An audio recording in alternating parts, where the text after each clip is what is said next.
Very good morning to all present. A very warm welcome to the second day of Fourth International NPPA Conference of Positive Psychology. I'm Sanjana and I'll be the moderator for today's session.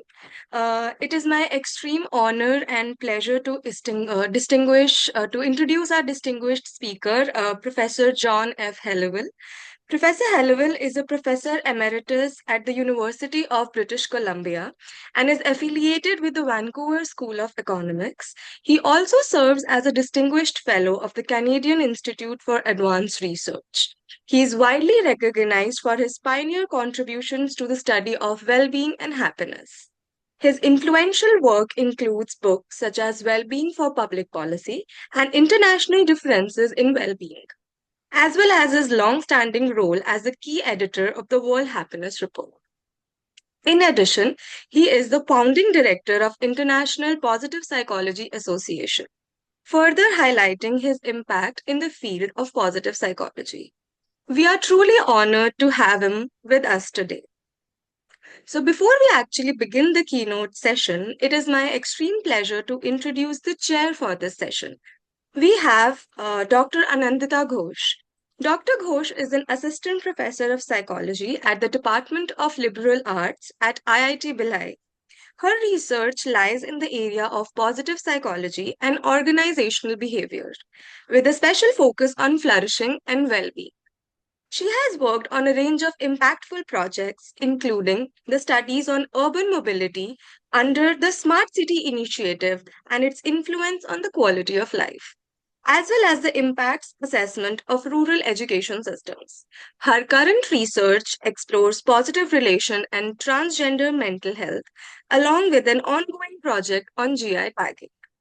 Dr. Ghosh has published widely in both national and international journals on mental health and has also co organized a national conference on well being and mental health, technological advancement, challenges, and the future. In addition to her academic contributions, she conducts training program on organizational communication across various professional settings.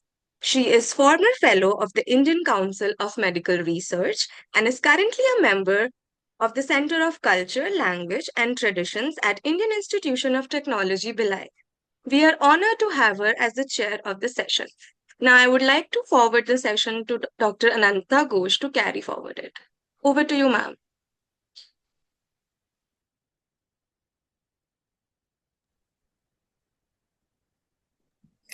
Thank you so much, Sarna, for the beautiful introductions. It's a pleasure to have Professor John Helliwell with us, joining us today from a different time zone altogether to address our audience here. And sir, I really welcome you. In fact, your work and contribution towards human well-being and flourishing, it has been spanning over decades, and we would truly be very blessed to get insights from you. In fact, the work that you have done at the intersections of economics, flourishing, social connectivity would really bring out the pressing problems that we as a global fraternity of people are facing today. And I really look forward to listening to you. Without wasting any more time, I would now give over the stage to you, and I request you to kindly address the audience now. Thank you. Thank you very much. It's a great pleasure to be with you virtually. I regret I can't be with you in person. I made my first talk in this topic at the 75th anniversary of the Indian Statistical Institute, a conference in Delhi, now going back almost 20 years, in which I made the case that it preceded the World Happiness Report, but essentially the Indian Statistical Institute is essentially concerned with about development. And my argument to them was, it's not about the quantity of development, it's about the quality of development. And to know about the quality of development, you have to know about the quality of people's lives. So you have to move beyond the normal economic statistics that people have used to decide how developed a country was, and say, well, it's about the quality of that life. And as soon as you start studying that, and of course, my presentation to them, as it is to you, is based on people's evaluations of their own lives. And my view has always been, since I first learned about the availability of these data some 30 years ago, was that they're eye-opening because they really allow people to tell you about the quality of their own lives in their own terms. And I had been doing this research for some time before the government of Bhutan, the Prime Minister of Bhutan, the first elected Prime Minister of Bhutan, had a motion before the United Nations in the middle of 2011 that countries should make subjective well-being, happiness, and well-being a focal point in their design and consideration of national policies. That led a month later to a conference of international experts and local leaders led by the Prime Minister in Thimphu.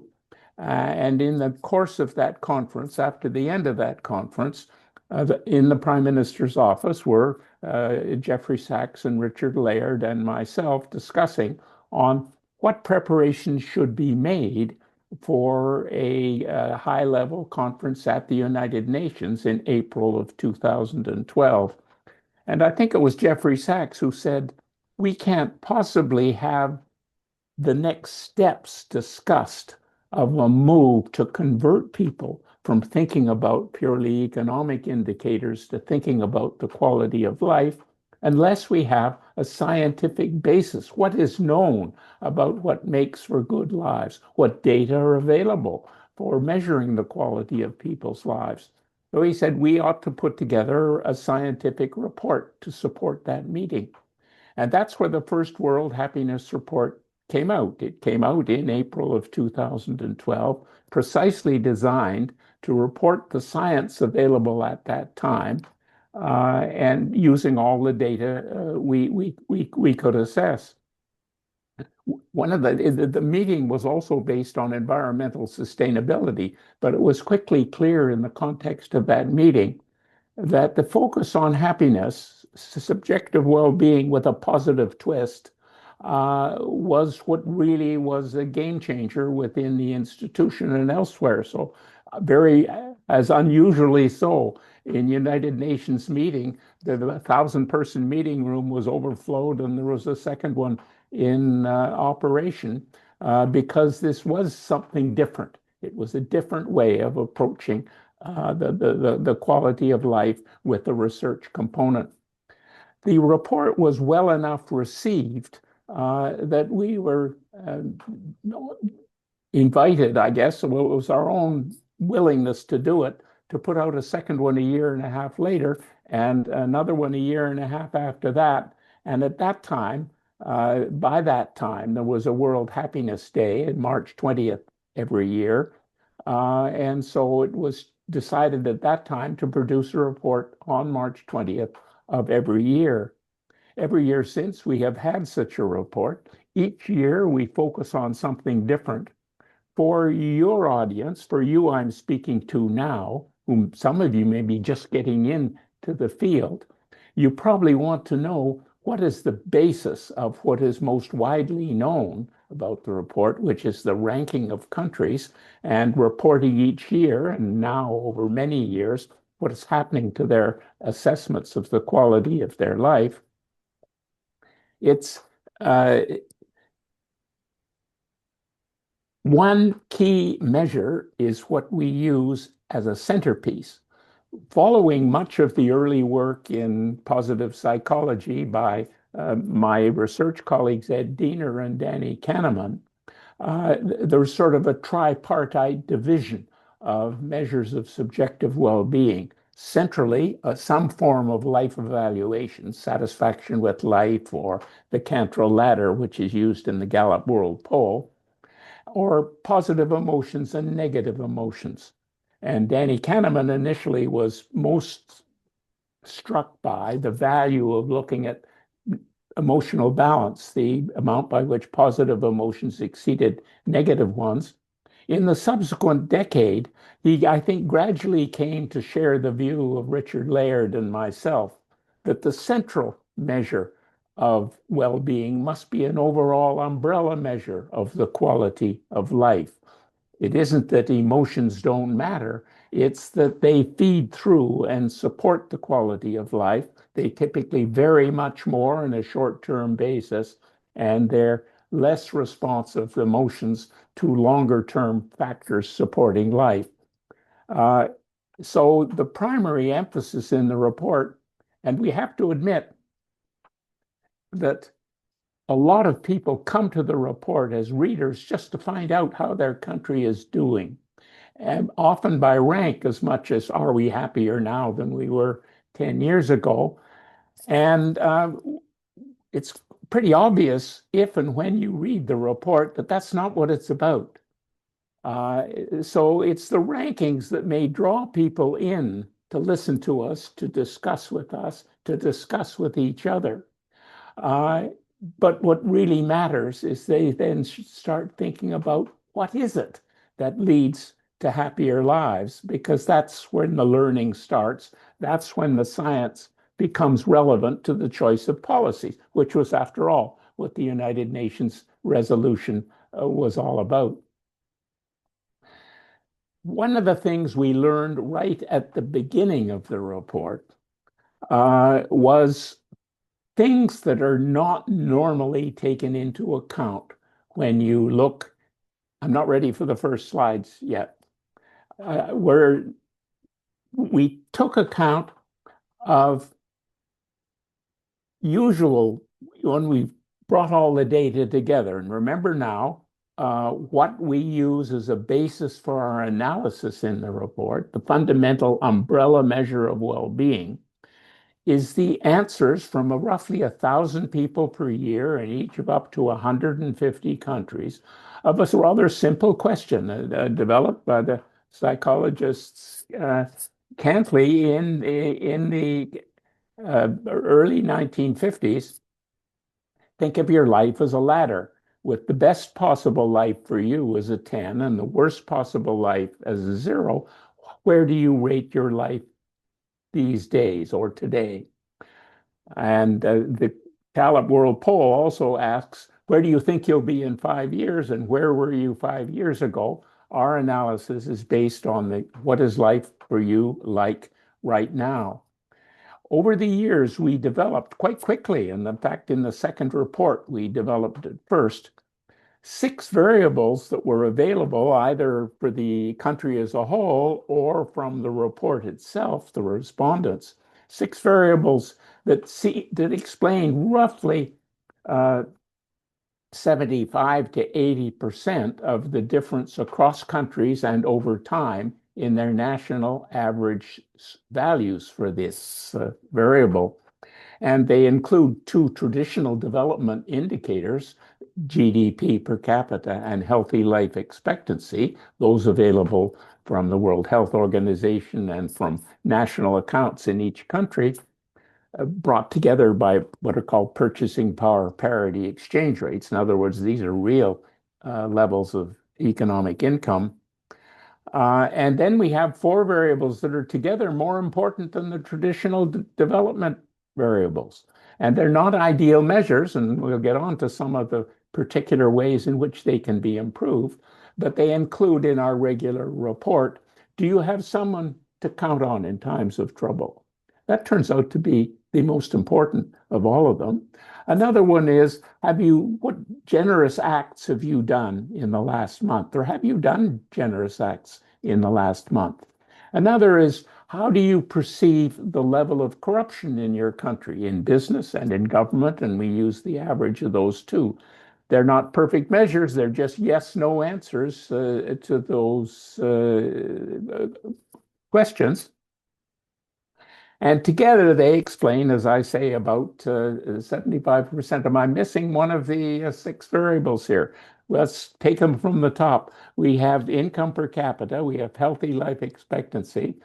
We have corruption, we have generosity, and I mentioned as the most important all, you have someone to count on in times of trouble.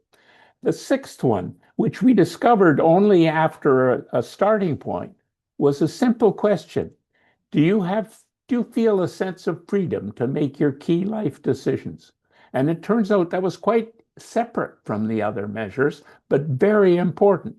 And it really wasn't related specifically to the democratic structure or things of that sort. It ended up being highest in those countries where everybody had enough material and education and health and a general feeling that they could make those key decisions as they want. So divided societies, unequal societies, don't rank as high on average in that measure of freedom, which is very important. So those four are very important. A second thing we learned early, and here's the link with positive psychology. There is a general negativity bias, well known in psychology, that people pay more attention to bad things than they do to good things, and they tend to remember them longer. And of course, that can lead you into policy mistakes. It's supported by the media, which tend to follow the same negativity bias and then put the bad news in front of you rather than the good news. So people are simply too pessimistic about the world that surrounds them. I'm going to move to the data on that in a moment. And that turns out to be very important because what matters most to people is how benevolent they think the world is in which they live. And we discovered that through accidental bits of history, but we finally got into the Gallup World Poll in 1 year, a question asking people, how likely is it if you dropped your wallet that it would be returned by whoever found it? And A, if it was found by a neighbor, B, if it was found by a stranger, or C, if it was found by a police officer. And this was asked in more than 140 countries around the world. We then took those answers and used them to explain people's valuation of their lives, along with all the other things. So let's go to the first slide, where I'm now going to show you the results of that research. So this is saying how much does thinking wallet return, looking at the bottom first, how much, if you think wallet return is very likely, how much does that raise your life evaluation? And the answer there says about 3/4 of a point on a 0 to 10 point scale. Well, that's massive. If you don't realize how massive it is, start at the top of the slide. The person who is currently unemployed relative to somebody who's out of the labor force or employed has a lower life evaluation by about 4/10 of a point. To think that harm from mental health issues in the next year is likely about 1/4 of a point. To think that harm from violent crime is likely about 0.15 of a report. Doubling of income raises your expected by about 1/10 of a point. To actually yourself perform benevolent acts, any one of the 3 benevolent acts we measure in the Gallup World Poll, which is donations, volunteering, and helping of strangers, raises it by about 4/10 of a point. So you can see the value of living where you think other people are very helpful. Now, without positive psychology, we wouldn't have believed that or understood it. Without the World Happiness Report, we wouldn't have been able to see how important that is to life as a whole. Now, the next thing, and now I bring together the fact that people are too pessimistic with the fact that how they feel about those around them is critically important to how they feel about life, and in return, how much they're going to feel like reaching out and helping others. Let's go to the next slide. So here, now we have experiments. You see the expected return of wallets. If you then look, is about starting right at the left, we've got an experiment done in about 40 countries, and in an article that was published in the journal Science, where they actually dropped wallets all over the world, and then saw how likely they were to be returned. And then we also have from the survey how likely people think that return is. Now, the average return, if I'm reading it right, was about, if I got that right, about 0.26 for expected return, and about twice that. The purple bars are what the actual return was. The yellow bars are what it was expected to be. So then we have smaller scale experiments run in specific cities or specific countries. This first thing I've told you shows that it's all true all over the world. But now look at specific places. The Reader's Digest, and this is where we got the question from in the first instance. In the Reader's Digest in 1996, they dropped wallets in, I think, about 20 different cities around the world. And the actual return was twice what people now think it is. You see, the Reader's Digest didn't have a big national survey. They just dropped a bunch of wallets. So now we can bring together the actual return of wallets with what people expected. And we can see that across this range of experiments, the Science one systematic among 40 countries, Reader's Digest across about 10 to 12 countries. And then it was repeated again in 2018. And then we have data on specific countries where we use the expected returns in the United States, the yellow bar, and then a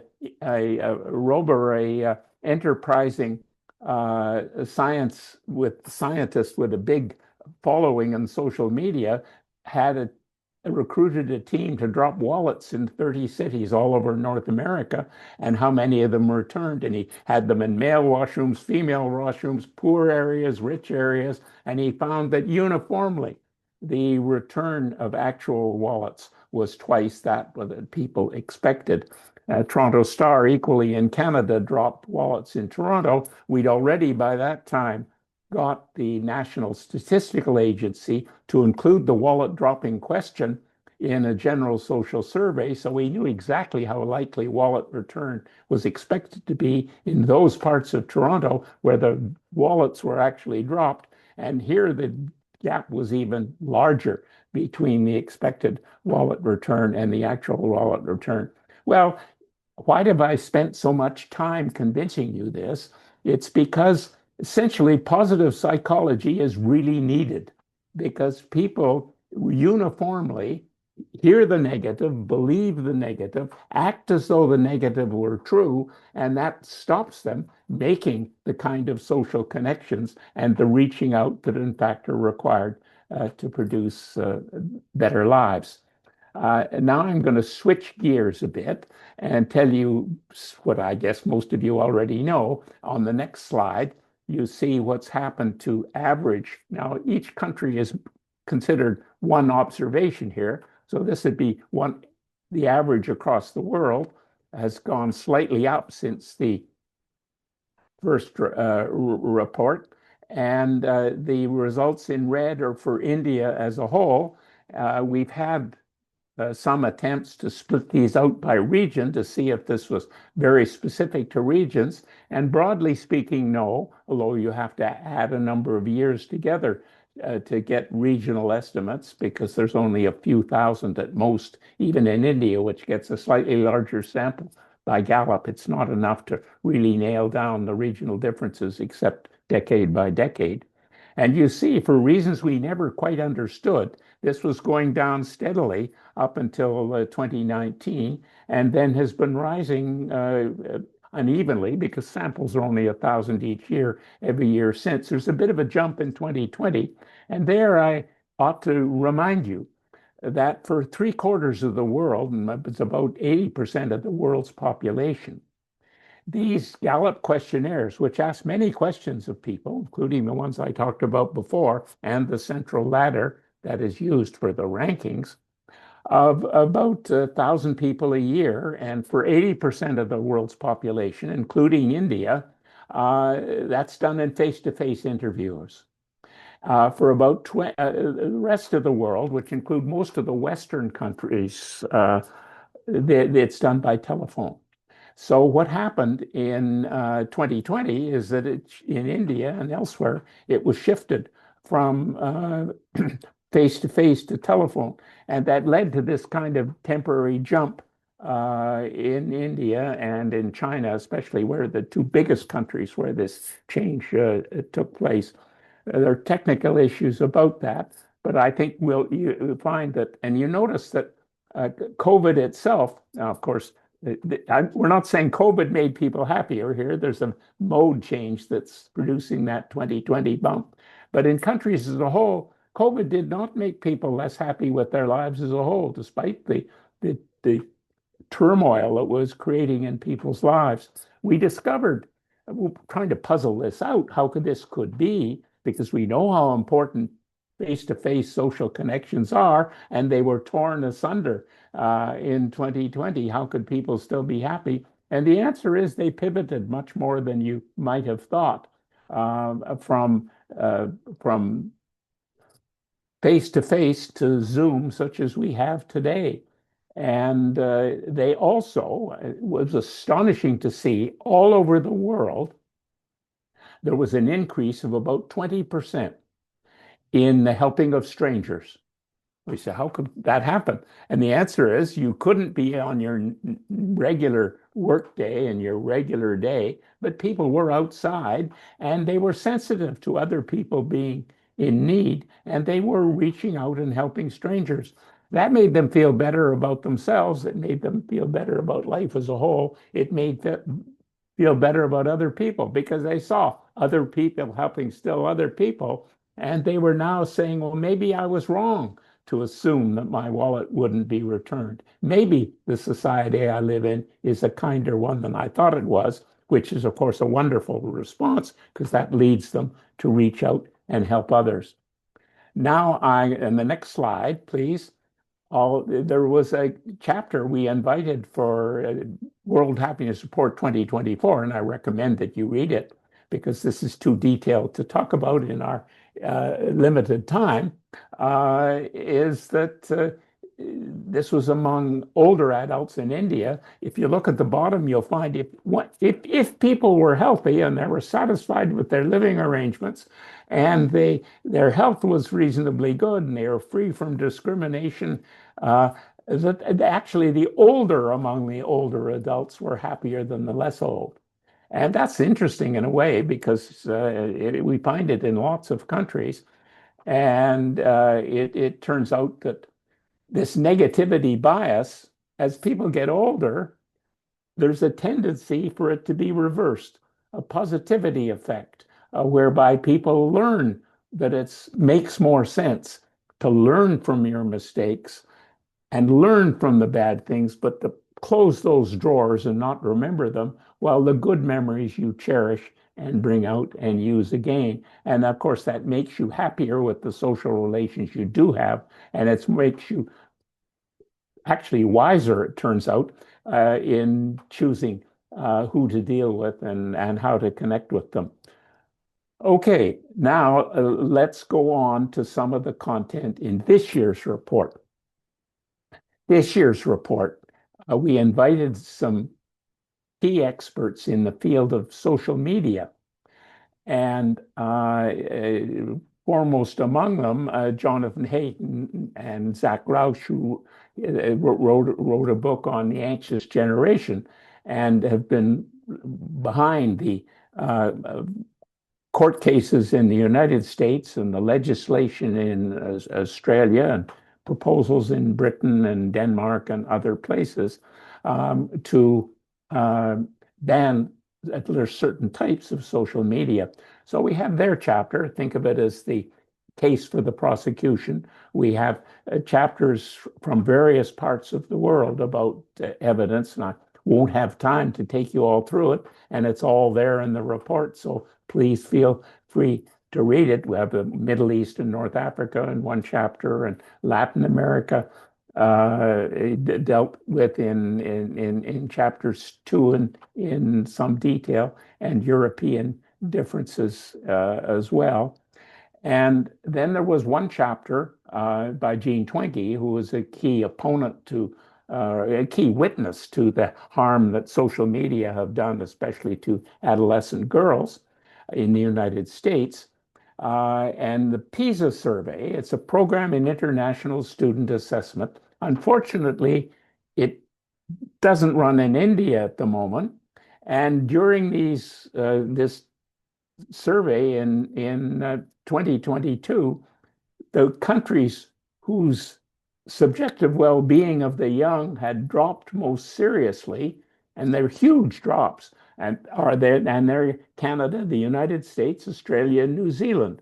So if you rank countries in the world by how much the subjective well-being of those under 25 has changed from 26 to 2010, that starting point, to now, 80 of 140 countries have had significant increases, including India, in the subjective well-being of the young.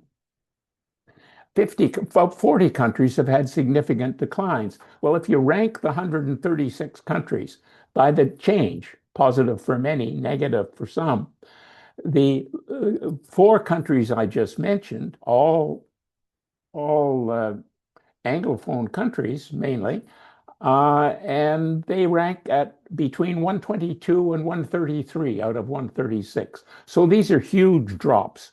And the social media literature is mainly about what's going on in these English-speaking countries. And so they are the focus of this. Unfortunately, none of those 4 countries asked about life satisfaction in their 2022 PISA surveys. So we've got to get indirectly to this, but we'll try. But nonetheless, it is quite large samples. I think it's a couple of thousand in each of the countries, school by school, 57 countries around the world. And now here I'm showing in this picture, and we'll build it up separately for boys and girls. What's the average life satisfaction? So it's pure correlation. The average life satisfaction of those in different categories of use of social media. Now, these answers come from a question in the PISA that says, here are 7 uses of the internet. Which of them did you use and for how many hours? And so this is what I'm showing you now is their answers to a specific question. Hours spent social media. The numbers are too high because if you add up all their hours, it's too high. But we use it as an index, so that's why we call it an index. And we also compare people. There's a second category of internet use, which is using the internet for communication. Now, it includes some social media applications, but it's basically it's more likely to be email and FaceTime and those sorts of Zoom that we're using right now. So the blue dots you see there for boys and girls, PISA shows, unlike the Gallup World Poll, where young girls and young boys are, or we only start at 15 in that survey, but the young people in general, the boys and girls, males and females, are about the same happiness. And over the lifetime, the girls slightly happier. But surveyed in this school context, the girls are significantly less happy all over the world than our boys. And so the girls' happiness is they're both on the same scale to see. So you can see the girls significantly low. The people I'm putting on the first dot are people who have no access to the internet, none. So they've done none of those 6 uses. The second dot, which is the next slide, shows the people who have internet access. In other words, they use the internet for something, but they don't use it for social media and they don't use it for communications. They use it for something else. Then the third dot, which we get to now, thank you, is these are people who don't use any social media. They are connected to the internet and they don't use the communication. They may or may not use the communications channel, but they use social media. And you see, these are, but not much. This is 0 to 1 hour. So, and the shaded areas are the 95% confidence regions. So these are significant increases, both for boys and girls, moving from no access to the internet to a modest access. Now let's go to the next slide. That shows the next use, which is 0 to 1 hour. Sorry, it wasn't the previous one. The second one was the use of communications, but not social media. This one is social media. So this is 0 to 1 hours. So some social media, but not much. And then the next slide shows you what happens at all higher levels. So more for girls than for boys. At that higher level of use, the average levels of life satisfaction are lower. Now, let me take you through 4 other aspects of life related to social media, and then I'll get back and talk about those numbers. This is how academic performance matters. Well, you might have thought the more social media you use, the lower your academic performance would be. That turns out not to be true. In fact, the peaks there for boys are highest with no social media use. For girls, they're up in the higher than the minimal use. But in the bottom for academic performance is the people who have no access to the internet. Now, these are people, because of these kids, 98.5% of them, this global sample, have access to the internet. So it's a tiny fraction in the world of 15-year-olds who don't have access to the internet. And those people who do, they have lower academic performance. And as we've already seen, they have lower average life satisfaction. Now let's turn to the next slide. So this is a sense of school belonging. Do you have a sense of school belonging in your school? And this is on a 5 or 6 point scale. And it turns out that it's a modest peak, but it's higher among those who have some social media access. ನಿನ್ನೆ problem ಆಯ್ತಲ್ಲ ಇವತ್ತಿಂದು speaker ಬರುತ್ತೋ ಇಲ್ವೋ ಅಂತ test. I'm sorry, I didn't hear that. So that was, I think, one of the other speakers, not. Oh, okay. So am I? No, you have. Thanks. Can you hear me okay? We can hear you okay. Perfect. Okay, so this is the sense of belonging.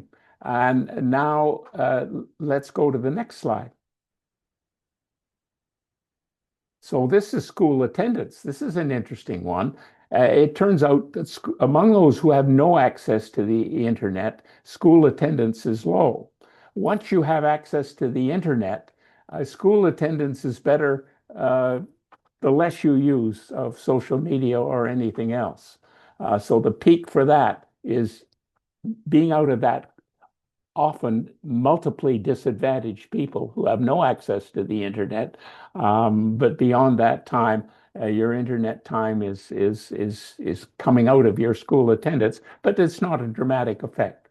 Let's go to the next slide. So that's putting all 4 of them together. And you can see that what some people have called a Goldilocks effect, that the best point on most of these is not none, and it's not a lot, it's just a little bit. And that's suggesting to you that social media, like other internet access, other types of internet access, have positive communication advantages if they're used in the right way and not used too much. We found for the other internet activities that I'm not showing you a picture of, that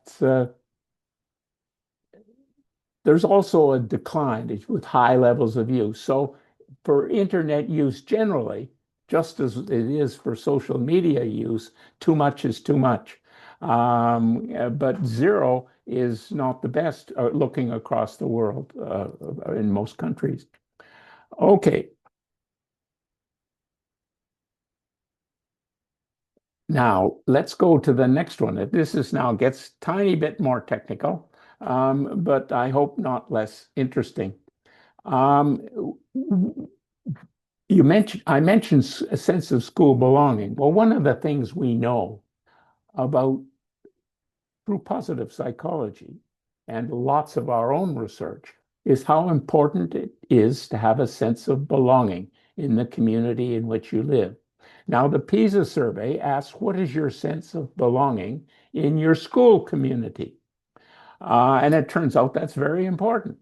We then asked ourselves, well, how much damage do you get by moving from the minimal use of social media to the maximal use, so over whatever the hours is, the longest category, and said, how does that compare to being in the effect of being where you feel a sense of belonging or not? And you can see, although there's damage being done, those red bars, because we changed the sign on that, this is how much does it matter to you for your happiness?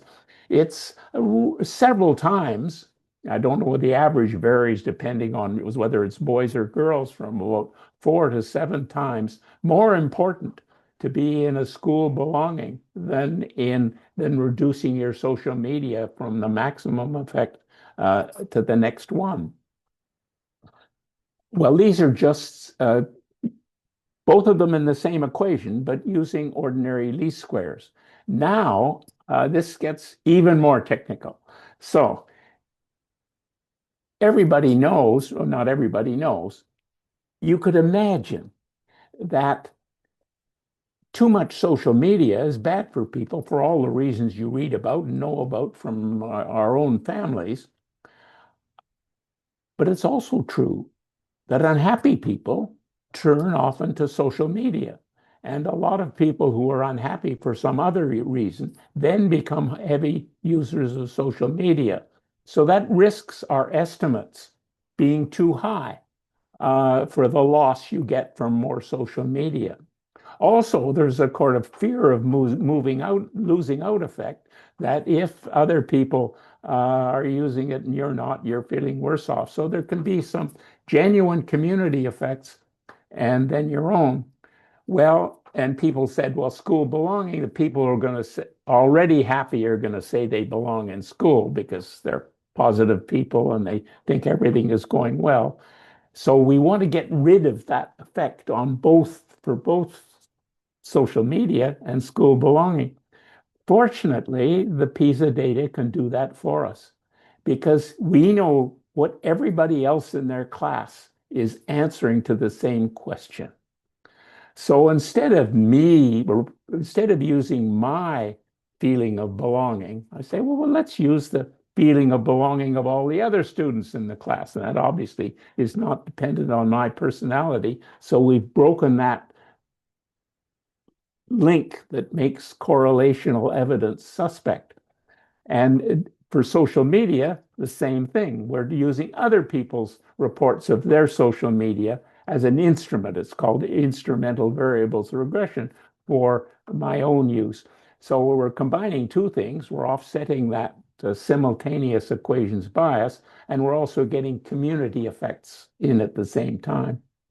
And so now we get these causal effects. And what's happened here is that the gap is even bigger than it was before, because when you take account of other people's judgments, it rises for belonging and it drops for these social media, which means there's a lot of this reverse causation that unhappy people are using social media more. When you adjust for that, then you get a smaller estimate. So what I've already tried to convince you with the simple correlations that people quite rightly are suspicious of because they're just simple correlations, and move into a more causal structure, that difference becomes even greater.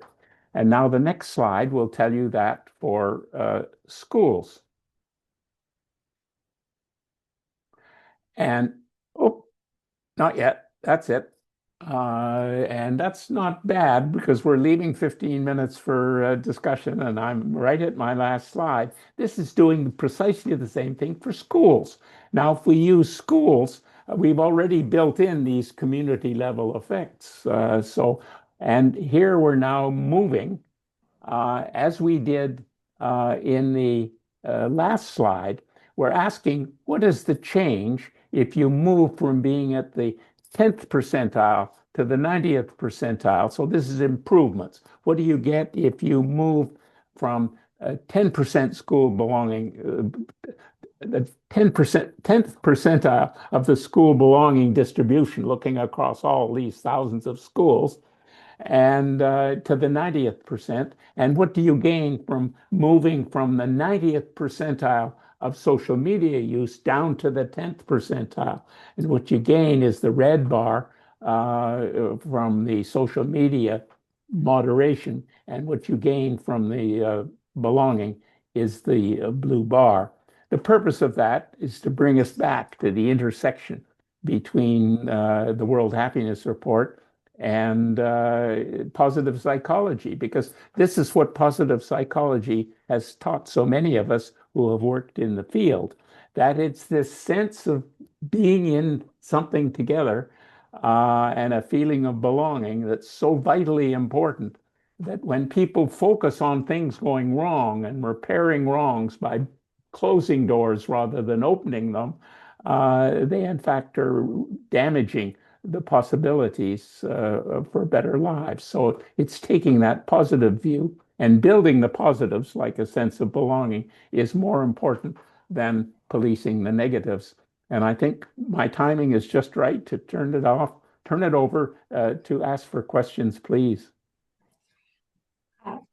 Thank you, Professor Helliwell. That was a really enlightening talk, especially about how social media affects adolescent boys and girls and children in school. Given that this is now publicly available in the World Happiness Report 2026, which focuses specifically on the impact of social media on happiness rankings across the world. Thank you so much for taking us through the methodology, the various questions, the exact way why the questions were put across to people to answer them, the reasons why these questions are given, how these questions have been tested in various different cultural settings and even cities to see how much trust people have on each other and on the fact that they are living in a good, free society or in a trusting society, and how that affects people's lives and their life satisfaction. That was very interesting and very insightful. Thank you so much. We will now open the stage for questions from the audience. You can all give your questions here in the question box. There's already one question which has been posed by Anjali Sharma, where she asks about what are the parameters or components under the school belonging variable under the study. Very good question. There are 5 questions that they use in PISA, and I can't remember each of them in detail now, that they put together and call it a belonging index. One of them has to do with loneliness in the class. One of them has to do with belonging, a feeling of belonging in the class. And then there's a couple of other elements. What we use in our analysis is the answer to the simple question: what is your feeling of belonging in the class? And then your feeling of school belonging. And I think it's a 4-point scale that when we treat it as a numeric scale. We have redone the research using the index of 5 components, and it gives a slightly stronger statistical result, as often you know, if you have multiple measures of something that capture it in roughly the same way, you get rid of some of the extraneous variance and you get a better signal to noise ratio. So it's slightly empirically stronger, but it essentially gives the same results. So the ones I'm talking about I did talk about are just for that single question. But it's useful to have both results. Normally, that's the way we do these research. When it looks like something might be an important choice, do the alternatives as robustness checks. And if your answer holds up, whichever the version of the variable you use, then it's more likely you've got something real. Then essentially, Professor Helliwell, what you spoke about just now in response to this question is about using one global measure to measure the feeling of school belonging, and then a more structured questionnaire to measure the experience of school belonging. And in both contexts, the result was the same. Am I correct? Absolutely. Okay, that's great. While other participants and listeners are still thinking about their questions, I wonder if I might ask a question of my own. Certainly. So far, we have been talking about the research results, and the World Happiness Report has consistently highlighted basically the importance of trust, social support, institutional quality. Uh, in fact, because of so many reports which have been published, there have been countries now which incorporate well-being as one of the policy agendas for their countries, like New Zealand. So, in your view, what is the most promising pathway through which governments, particularly in developing regions like India, can use to translate these findings, whether it is from the World Happiness Report or other positive psychology research, into policies without reducing well-being into purely, technocratic metric, just a numbers game? One of the, yes, philosophers have studied over the years, should happiness be your objective? And it's often been said that happiness shouldn't be your objective, but happiness will be the result of a life well lived. So think about living a good life. And especially in this context, think about making lives better for other people. That will end up with happiness as the reward. But if you go through life seeking your own happiness, you won't find it, because intrinsically the human being is a cooperative, generous spirit. And if they think they're just doing it for selfish reasons, they won't be happy. So you have to pull the selfishness out of the equation. And of course, that's what most religions do. You'll notice that the golden rule and the Kantian categorical imperative, they're number one or number two in any religion in the world, essentially telling people that they should look out for others before themselves or as themselves. And that allows you then to do those things for others without having to worry about whether it makes you happy or not. It's just because it's good advice and you follow it. So to have a wise person advising you then means you can do all these good things to help others without risking questioning your own motives. I'm only doing it to make myself happy, because if you do, it won't. Now then, you were asking about government policy and how does this all work? Well, it turns out that what really makes people happy is, as I just suggested, doing good things with others for others. But they have to have the freedom to do it in a way that does help others. Well, immediately, and the second point is that when you ask a lot about people's lives and say, what is really mattering for them? It turns out it's the close-in things that matter most. It's what goes on in your school, in your workplace, in your family, in your neighborhood. It's not what's going on across the world. It's not what's going on in some neighboring state or even in the streets across town. It's what's in your own life. And of course, that's wonderful in a way, because it means everybody has a chance to make better lives for others, because they are all masters, not masters, they don't fully control it, but they're powerful, they're free to change the quality of life in all those institutions they belong. Those schools I talked about, all it would take is one or two people in a school with low belonging to say, look, we're in this together. Let's make a community. Let's do things together. Let's think about each other. And there have been experiments of that sort saying, let's change the climate within this group. Well, the biggest changes in world happiness or in national happiness or in community happiness are going to come from people changing the quality of life in the communities they live. And then, of course, the scientists are there, the policymakers are there to say, oh, wait a minute, some of these regulations we had to stop people harming each other are stopping them connecting. So we better get rid of those, because often what's happening, the world is becoming more risk averse. I don't know what it's like in India, but certainly in Canada, every organization I have anything to do with, 30 years ago, they didn't have a risk committee, and now they have a risk committee. So they're all busy looking for things that can go wrong and then putting in rules to stop them going wrong. Well, it not only stops, and that's in order to avoid risks, but the point is it closes doors to opportunities. So, for example, we have studied institutions where they bring classes of 6-year-olds into an elder care facility and make it part of the elder care facility.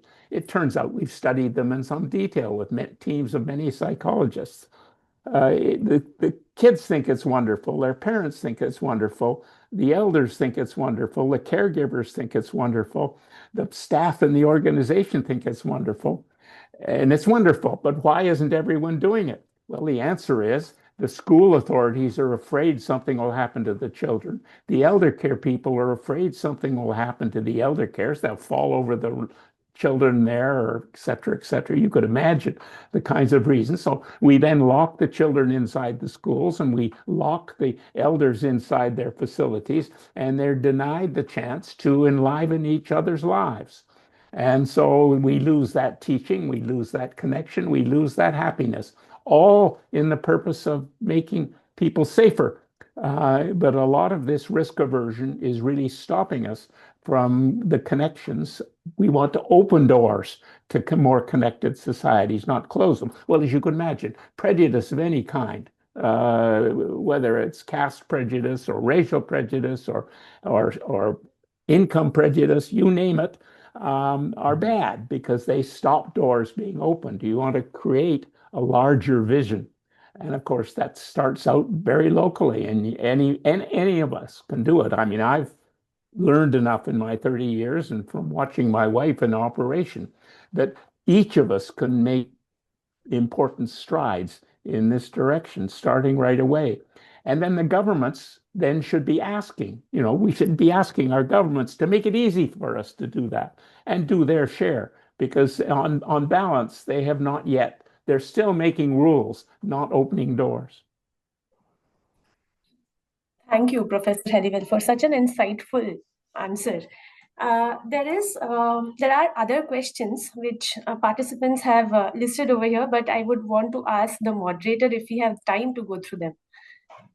Ma'am, actually, we're running short of time, and the next speaker is already here, so I think we should conclude. So whoever has listed questions in the question and answer chat box, I request you to, if it is possible, Professor Helliwell, can they write to you directly? Absolutely. So please write and email your questions to Professor Helliwell. I think he would be very happy to answer and guide us regarding the more intricate details of the World Happiness Report. Thank you so much, sir, for giving us so much of your time and so many beautiful stories that you had to tell about why certain decisions and changes were made in the World Happiness Report and the way the questions were framed and asked. Thank you so much. And Thank you for letting me take John. part. Hi, sir. Good to see you, John. That was great. Nice to I heard see you. 5 minutes, but excellent. Well, to the audience, you're being well served by your next speaker, so I'll get out of the way. Goodbye. So, on behalf of the NPPA, I would really like to extend my gratitude to Professor John Helliwell for joining us and sharing some valuable insights of your work and experience with us. So we are very grateful. I would also like to thank Professor Anandita Ghosh for chairing this session. Ma'am, it was a wonderful session. Thank you so much. Now over to you, Ekta, for the next session. Thank